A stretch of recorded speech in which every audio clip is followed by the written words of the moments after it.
Well, thank you for stopping by to be a part of this week's Sofa Sermon. I'm excited today in our Life of David series to take a few moments to look at a couple of points and principles that really come out of the story of David and Goliath. You know, this story is iconic.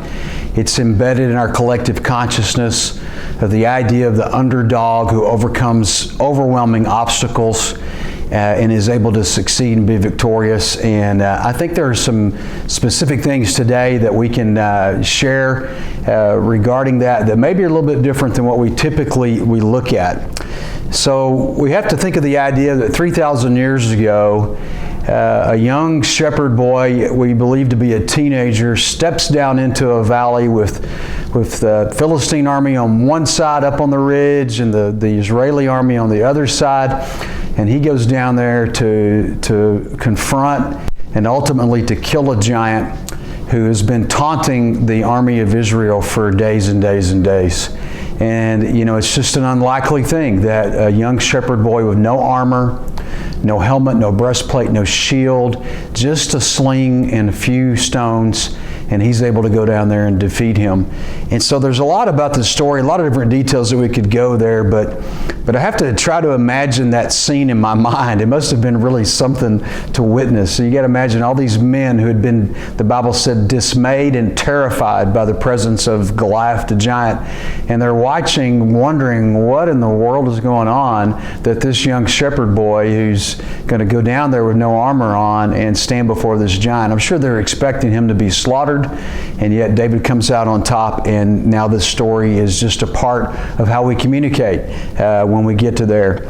So Goliath comes out day after day and he says, choose a man. And back in those days, it was not uncommon sometimes when armies would fight one another, that rather than both armies in entirety fighting each other, hundreds of men, sometimes they would send a representative from each side, and that would determine the victory.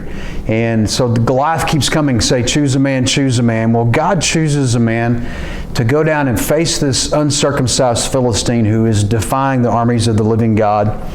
And out of this comes a couple of things that I think could help us, because what I've been saying all along in this series on David is that we shouldn't be just getting information about David. We should be getting inspiration from David's story and the way he handled things. Because what David did in this situation is something that we also can do when we face something that is something of a giant in our own lives. So here's point number one, or principle number one. Don't underestimate your current role, ability, the role of your current, let me try this again. Don't underestimate the ability of your current role to propel you into a much greater place.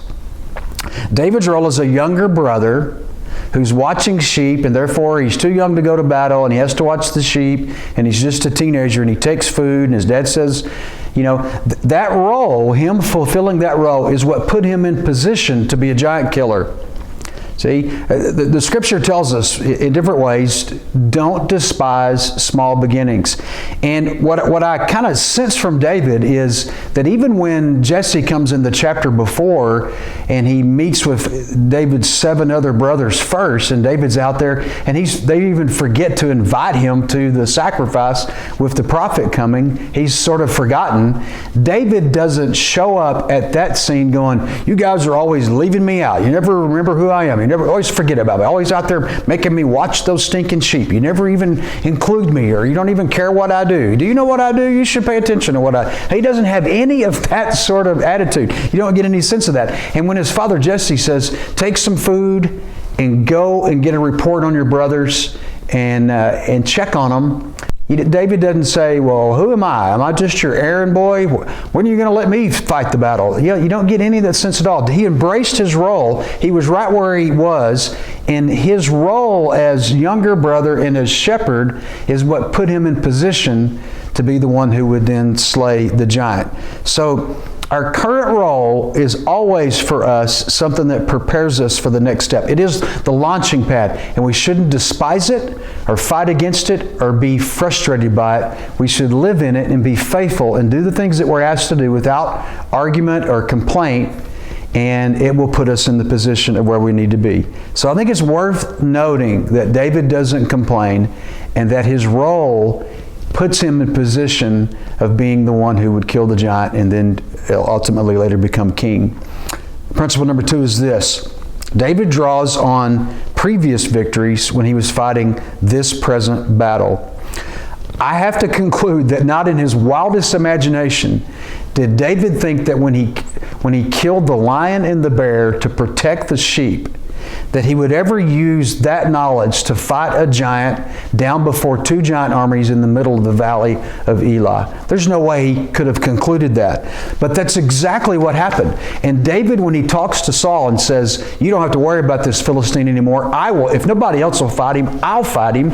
And Saul's like, you're crazy. But David convinces him by saying this to him. Listen, when I've been guarding the sheep, and a lion and a bear came, and the Lord gave me that was with me when I killed the lion and the bear, He will be with me when I face this uncircumcised Philistine. So he took what was true of his previous victories and he translated those into being something that he could use in the future. There has to be, I think, for all of us, an understanding that little victories along the way that aren't as big as the victory that we're going to need to have someday down the road and take a giant down, they can have a residue that lives in our hearts. And we can call on that and we can remember how it felt for God to be present with us in that victory, and that gives us confidence for the even bigger battle that we face when we get there. So we can expect that each victory that we have in our lives develops our capacity for greater and greater victories. Because with God, no battle that we face is ever wasted in His economy of preparing us. So I love that what comes out of David's mouth is that the Lord did something. Notice he said, I didn't kill the lion and the bear. He said, the Lord was with me, and He gave me the strength. He protected me from the lion and the bear. So he gives credit to the Lord. And that's what's coming out of his mouth, and that's what he had learned about battle, is that when you depend on the Lord, He will give you the victory in ways that you couldn't do on your own. The residue of the courage it took to fight the lion and the bear was present with him years later, as he stood and thought about the possibility of taking on an uncircumcised Philistine. And I want to end by saying this. We need to be mindful of those things that bother us.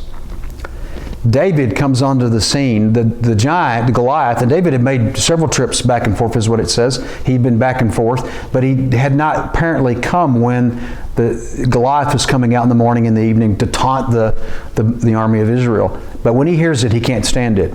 Other people are just afraid. David is convicted that this cannot go on because it's what really bothered him. We need to remember that those things that bother us probably have something to do with what we're called to do in life.